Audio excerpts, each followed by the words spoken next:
Oke, kali ini kita akan bahas sesuatu yang fundamental banget. Sebuah cinta yang jadi jantungnya keimanan. Dan kita bakal mulai dari sebuah dialog yang jujur aja luar biasa kuat antara dua tokoh besar dalam sejarah.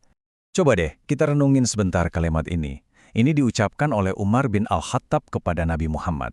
Ini bukan basa-basi loh, ini sebuah pernyataan yang menempatkan cinta pada orang lain di atas insting paling dasar kita, cinta pada diri sendiri. Cinta macam apa coba yang bisa sedahsyat ini? Dan apa sebetulnya maknanya?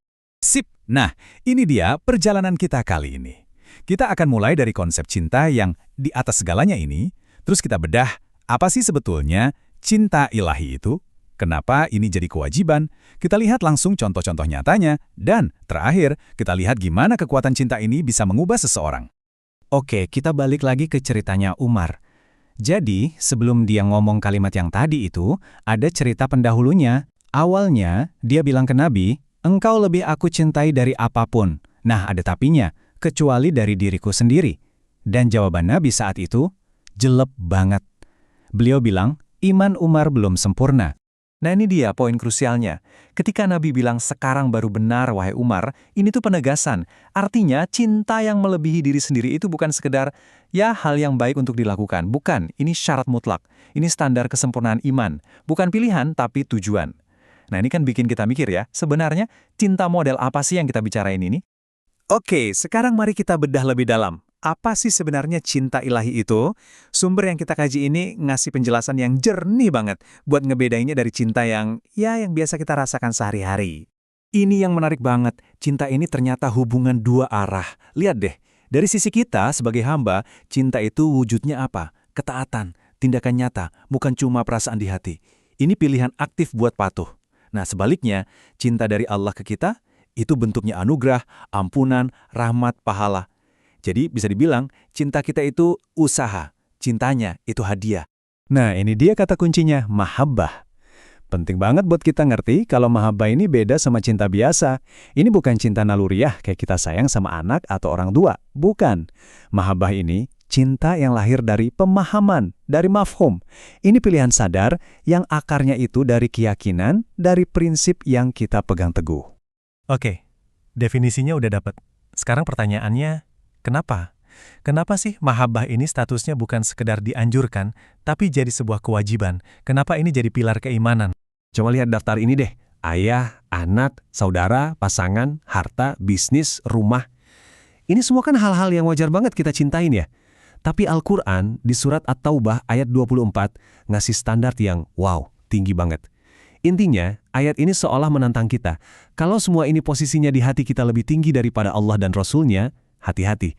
Ini soal hierarki cinta, dan kita wajib menatanya dengan benar. Terus apa imbalannya kalau kita berhasil? Nah, ini dia. Hadis ini bilang, kita bakal menemukan manisnya iman. Coba deh bayangin, manisnya iman. Artinya, kewajiban ini bukan beban. Justru kalau kita berhasil menata ulang prioritas cinta kita, iman itu nggak lagi terasa kayak daftar harus dan jangan, tapi jadi sebuah pengalaman spiritual yang manis, indah, dalam, memuaskan. Oke, cukup teorinya. Sekarang kita lihat buktinya. Gimana sih para sahabat Nabi, generasi pertama itu, mempraktekkan cinta yang luar biasa ini?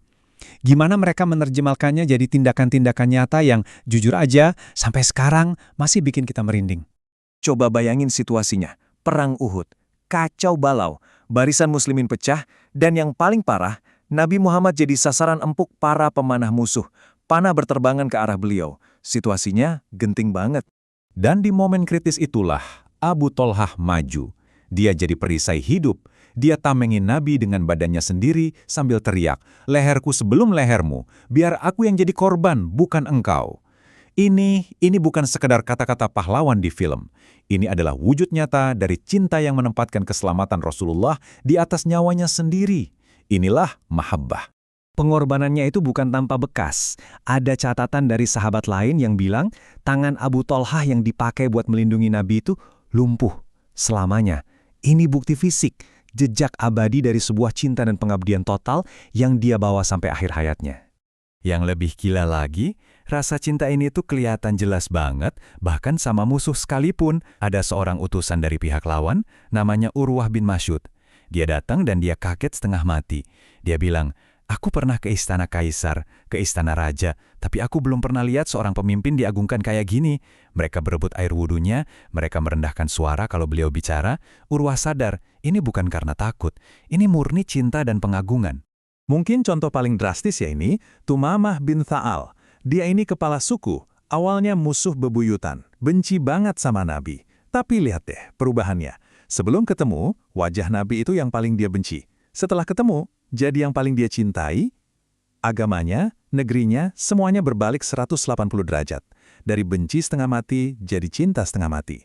Ini bukti nyata betapa dahsyatnya kekuatan cinta ini.